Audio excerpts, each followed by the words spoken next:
22 जनवरी को रामलला का प्राण प्रतिष्ठा का कार्यक्रम जो है वो आयोजित हो जा रहा है और इसी मुद्दे पर बात करने के लिए हमारे साथ है ब्रह्मचारी अभिषेक जी, जो करपात्री महाराज के शिष्य भी हैं। उनसे हम बात करेंगे। सर, अगर हम बात करें, मैं जो 22 जनवरी को प्राण प्रतिष्ठा हो रहा है, आज से उसका कार्यक्रम भी शुरू हो गया है। प्रधानमंत्री नरेंद्र मोदी जो है वो 11 दिन के उपवास में है। कैसे देखते हैं पूरे कार्यक्रम को? सबसे पहले स्वामी करपात्री जी महाराज जगत गुरु हैं, तो हमारे गुरु जी के गुरु जी थे। और दूसरी बात, एक जब भगवान को प्रकट होना था तो जोग लगन ग्रह बार तिथि सकल भय अनुकूल चरु और अचर हर्ष जुत राम जन्म कर मूल। तो जैसे पूरे देवता लोग धरती पर विविध रूप में आ गए, कोई बानर बन के, कोई भालू बन के, कोई कुछ बन के, कोई कुछ बन के, तो उसी प्रकार यह पूरा देश जो है आनंदित है, आह्लादित है। और सब लोग भगवान राम के जन्म की गाथा अपने आप में गा रहा है कि भगवान प्रकट हो रहे, भय प्रकट कृपाला दीन दयाला कौशल्या हितकारी। ये आप भी नहीं हो, आप अपने परिवार में जाते होंगे तो वहाँ के लोग भी जितना आह्लादित और आनंदित होते होंगे, उससे आप अनुमान लगा सकते हैं कि पूरा देश जो है पूरा राममय हो गया है। सब राम को देख रहे हैं, सब राम को सुन रहे हैं, सब राम को समझ रहे हैं, राम के अलावा कुछ दिख ही नहीं रहा है। यह माहौल आज हमारे सामने प्रस्तुत है। और सबसे बड़ी बात यह है कि इस दृश्य के हम लोग दृष्टा बने हुए हैं।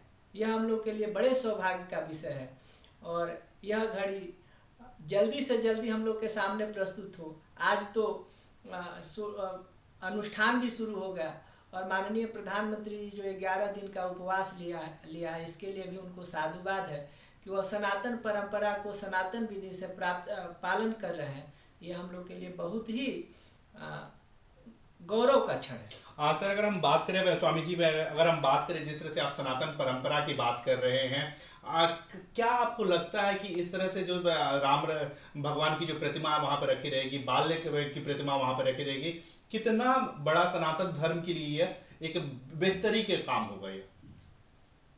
आप पता नहीं कि गंगा के उद्गम स्थान पर गए होंगे, आप नर्मदा के उद्गम स्थान पर अमरकंटक गए होंगे, जहाँ से नर्मदा निकलती हैं तो यहाँ एकदम कुंड से निकलती हैं और बाल रूप में दिखाई देती हैं। और बाद में उनका स्वरूप इतना विस्तार में हो जाता है कि जिसका वर्णन नहीं किया जा सकता। उसमें हाथी जाएगी तो पता नहीं चलेगा। उसी प्रकार जहाँ भगवान प्रकट होते हैं वहाँ बाल रूप में ही होते हैं, बाल रूप में क्रीड़ा करते हैं और सब उनको बाल रूप में ही वहाँ देखना पसंद करते हैं। इस प्रकार भगवान राम वहाँ बाल रूप में प्रकट लिए हैं, बाल रूप में अवतार लिए हैं। तो बाल रूप में जब मंदिर में विराजमान होंगे तो उस बालक रूप राम का दर्शन हम लोग करेंगे, जो कि भुषुंडी और भगवान शिव के मानस में विराजमान होते हैं। उस राम का दर्शन करने का सौभाग्य हम लोग को मिलेगा, उस बाल राम के दर्शन करने का सौभाग्य मिलेगा। यह बड़ा ही सुंदर विषय है।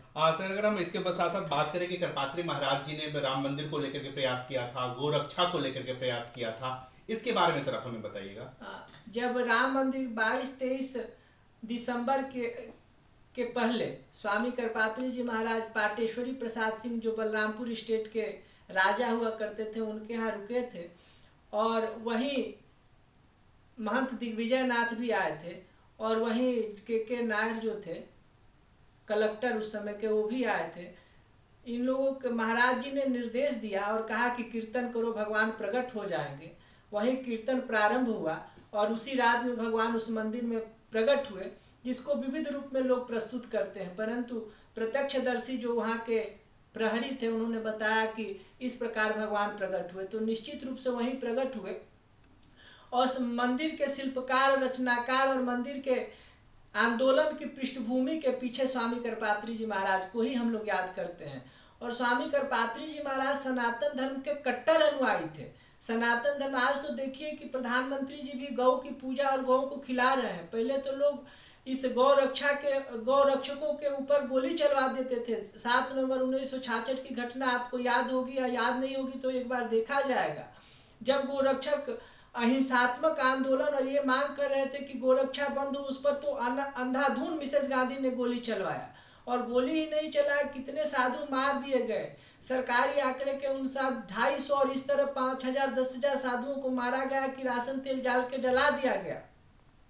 तो ऐसा करपात्री जी महाराज का जो प्रयत्न था, जो सार्वभौमिक भारत के निर्माण का सन 49 की घटना को देखिए 2024 में अमली जाला पहनाया जा सकता है, पहनाया जा रहा है। तो कितने दूरदर्शी लोग थे, वो भारत को किस रूप में प्रस्तुत करना चाहते हैं, इस विषयों से अंदाजा लगाया जा सकता है कि जो आनंद आज आ रहा है तो इसकी पृष्ठभूमि 2049 में जब खड़ी हुई, उसकी रचना हुई, तो उसके बाद में हम लोग देख रहे हैं कि 2024 में भगवान राम विराजमान है। तो दूरदर्शी महात्माओं का सोच बहुत ही उच्च कोटि का होता है। और निश्चित रूप से जो 1966 की घटना है उसको भी अमली जामा पहनाया जाएगा। निश्चित रूप से इस भारत में गोवध बंद होगा और पुनः सनातन धर्म की स्थापना होगी। और हम लोग बोलेंगे कि भगवान की वाणी सार्थक होगी कि जदा जदा ही धर्मस्य ग्लानि भवति भारत। उस जब जब होए धर्म के हानि, बाढ़ असुर अधम अभिमानी, करई अनीति जाय नहीं बरनी, सीधे विप्रधेनु सुरधरनी, तब तब धरि प्रभु विविध शरीरा, हरहि कृपा निधि सज्जन पीरा। तो महाराज करपात्री जी कोई असाधारण महात्मा नहीं थे, वो साक्षात भगवान शंकर और शंकराचार्य के अवतार थे। तो उनकी सोच, उनकी जो दूरदर्शिता थी वह असाधारण थी, साधारण कोटि की नहीं थी। और एक ऐसे भारत के निर्माण की सोच उनके मन में कल्पना थी, जैसे नभचढ़ बरस विपुल अंगारा, मही से प्रकट भोई जलधारा। जैसे आकाश से लोग अंगारे बरसाए तो नीचे से पानी की धारा उसके काट का कारण बने। हम लोग परमाणु बम तो खोज जरूर लिए हैं, परंतु उसका उपसंहार अभी हमारे भारत के और चाहे हमारे विश्व के कहीं कोष में नहीं है। परंतु हमारे यहाँ के जो मनीषी खोज करते थे कि ब्रह्मास्त्र चला के उसको लौटाने की भी क्षमता रखते थे। इस भारत का निर्माण स्वामी करपात्री जी महाराज अपने दृष्टि में चाहते। सर मैं एक और बात यहाँ पे आती है कि जब करपात्री महाराज इसी बात से नाराज हुए थे तो उन्होंने इंदिरा गांधी को श्राप भी दिया था। महाराज सर्वहित सुखाय और सर्जन सुखाय की भावना रखते थे। श्राप दिया कि नहीं दिया इस समय के हम प्रत्यक्ष घटना के दर्शी नहीं है, क्योंकि 82 फरवरी में महाराज जी का प्राणापयान इस धराधाम से हो गया और हमारा डेट ऑफ बर्थ 82 है जुलाई।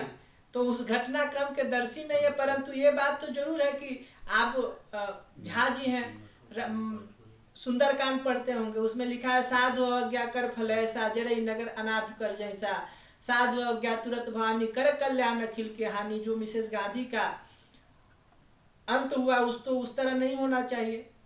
राजीव गांधी की जिस तरह शरीर की दुर्दशा हुई उसको भी दुनिया देखा। संजय गांधी का जो शरीर क्षत विक्षत हो गया उसको भी हम और आप भली भांति जानते हैं। तो कहीं ना कहीं एक व्यक्ति का कुछ हो सकता है, परंतु पूरे परिवार उनसे संबंधित लोगों का इस तरह विघटित हो जाना, कहीं ना कहीं साधु और गाय का श्राप ही उन पर जरूर दर्शित होगा, चाहे वो प्रत्यक्ष रूप से दिए हों चाहे अप्रत्यक्ष रूप से दिए हों। महात्माओं का जो अपमान करता है, महात्माओं आज देखिए आरएसएस से 7, 8, 10, 11 आदमी की बनी संस्था साधुओं के शरण में जाते जाते इतना बड़ा संस्था हुआ गया कि लोग उससे जुड़ने के लिए बेचैन है। तो साधु बहुत कुछ नहीं सोचता है, साधु तो सम्मान चाहता है और साधु की बात मान लीजिए और साधु को ले जाइए, खरीद लीजिए। तो यही स्थिति स्वामी जी के साथ थी। स्वामी जी तो बहुत ये नहीं कर रहे थे कि हमारा आश्रम बना दो, ये नहीं कर रहे थे कि हमारा कुछ आगे पीछे है। स्वामी जी तो यही चाह रहे थे कि एक सुंदर भारत का निर्माण हो जिसमें सब लोग अपनी अपनी व्यवस्थाओं के अनुरूप काम करें, अपने आदर्शों का अनुपालन हो, हमारी सनातन परंपरा जीवित हो, जो आज पुनः हो रहा है। तो कहीं ना कहीं उनकी दूरदर्शिता इसमें दिखाई देती है। हाँ सर, आखिरी सवाल जानना चाहूंगा स्वामी जी, अगर हम देखें कि जिस तरह से रामलला का जो प्राण प्रतिष्ठा 22 जनवरी को हो रहा है, कई जो पार्टियां हैं, विपक्ष की कई पार्टियां हैं, चाहे कांग्रेस हो या अन्य हो, उनका कहना है कि वो नहीं जाएंगे, वो इसका बहिष्कार कर रहे हैं। कैसे देखते हैं इसे? सर कोई जाए तब भी प्रतिष्ठा होगी, या न जाए तो और प्रतिष्ठा होगी। तो जाने आने से प्रतिष्ठा तो रुक नहीं रही। पूरा देश जिसको मान रहा है, तो इस तरह धूमकेतु 10-12 घूमते रहते हैं तो 10-12 लोगों के समूह से पूरे देश का समूह नहीं न प्रभावित होता है। पूरा देश की भावना एक ओर देखिए और एक ओर 10-12 लोग, वही लोग बहिष्कृत हो जाएंगे जो भगवान राम का विरोध करेगा। कौन पूछ रहा है? बड़े बड़े लोग इसमें कह रहे हैं कि ये नहीं है, वो नहीं है, शास्त्रीय है, अशास्त्रीय है, क्या नहीं है, इस पर तो विचार बाद में होना है। आज तो हम लोग देख रहे हैं कि भगवान राम उसमें विराजमान हो रहे हैं। वह जगह हमारी थी जो 500 साल का विवाद था, उसका समापन हो रहा है। यह विचारणीय बिंदु है। और जो प्रतिष्ठा करा रहे हैं वो काशी के मूर्धन्य विद्वानों में से एक माने जाते हैं, जो परंपरागत लोग हैं। तो इसमें विवाद तो खोजा जाएगा। तो अब हमारे और आप में झगड़ा होगा कि आप माइक ऐसे क्यों लगाए, ऐसे लगाते तो हमारा फोटो ज़्यादा बढ़िया होता। तो मारामारी का कोई औचित्य नहीं है, किसी भी तरह किया जा सकता है। तो विरोध करने वालों का बहुत नोटिस की आवश्यकता नहीं हो, तो इसी तरह करके अपने आप को धारा के विपरीत चलिए। हो सकता है मीडिया 4 दिन हमको इसमें जोड़ लेगी, तो उसका बहुत मतलब नहीं है। मतलब तो बस एक है, भय प्रगट कृपाला दीन दयाला कौशल्या हितकारी। आप भी गाएं, हम भी गाएं, और 22 जनवरी को पुनः भगवान के प्राकट्य उत्सव में एक रामनवमी मना लिया जाए। ठीक है, बहुत धन्यवाद। कैमरा पर्सन अपू पाठक के साथ विनीत कुमार, न्यूज़ 18 दिल्ली।